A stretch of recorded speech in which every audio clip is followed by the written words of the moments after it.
Welcome, nature detectives. I'm Conrad Baker. I'm an outdoor educator with the New York State Office of Parks, Recreation, and Historic Preservation at Letchworth State Park, and I have a nature mystery for you today.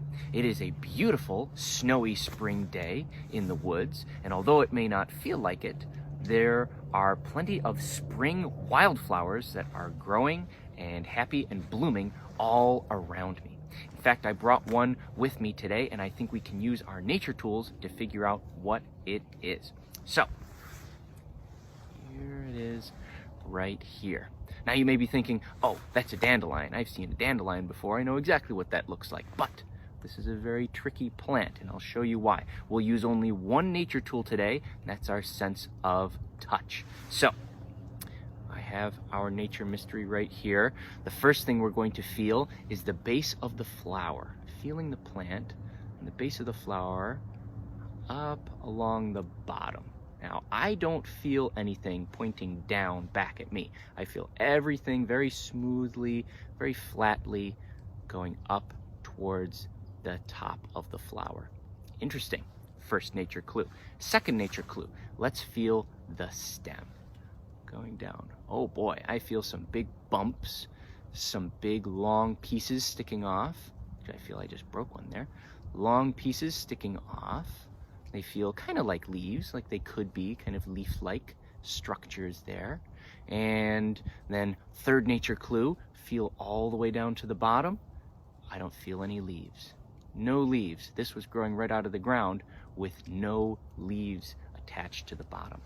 No leaves. So, we put our nature clues together. We have a flower growing right out of the ground with no leaves at the bottom, these little pieces sticking off the side, and all the parts of the plant smooth, flush, flat to the bottom of the flower. This is no dandelion.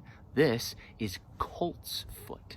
Colt's foot, funny little flower, one of the first flowers to bloom in the spring, and one of the first flowers to have a good supply of nectar in the middle, that sweet, sugary juice that our pollinator friends need. Animals like bees, flies, ants, wasps, all these animals that will later on go on to pollinate and help make more of our apples, cherries, watermelons, just to name a very, very few.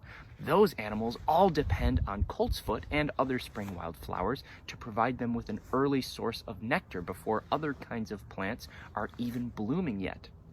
Colt's foot has a superpower that protects it from the cold, which is why it's able to bloom so early. This colt's foot that I have, I actually brought inside with me for a little while so that it would open up for you. Colt's foot right now, fresh out of the ground, looks like this, all sealed up into a little ball. And when it seals itself up like that, all these little structures here, these green structures, close around the flower and protect all that soft tissue, all that soft petals and the nectar bearing parts of the flower from freezing or getting too cold to live. So it has some cold tolerant or cold resistant properties. It's a really, really tough, hardy flower that you might see growing in yards or lawns, or even in a steep slope in the woods that gets a little bit of sun in the springtime. When these leaves do pop out, they will look like this. They will look like this. And if you've seen dandelions before, you know it looks nothing like a dandelion leaf. In fact, I found a dandelion today, and I brought it with me. Here it is right here. So, as you can see, right off the bat, we can see that there are some chunkies pointing back at us on the dandelion flower on the base. The stem's completely smooth, and there are all kinds of big bushy leaves coming out of the base. It would grow out of the ground just like this. Super duper distinctive. These two plants completely distinctive, although at first they can look pretty similar.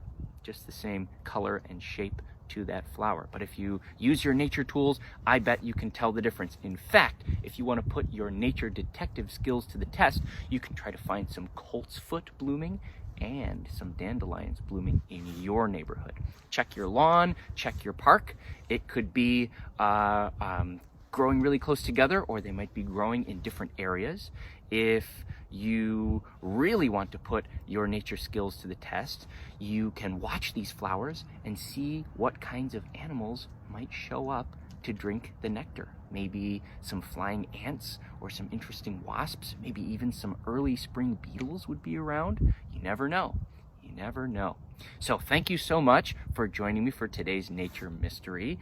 You should put any questions that you have in the comments section below the video, and be sure to put a like on Letchworth State Park's Facebook page, and stay tuned for more nature mysteries.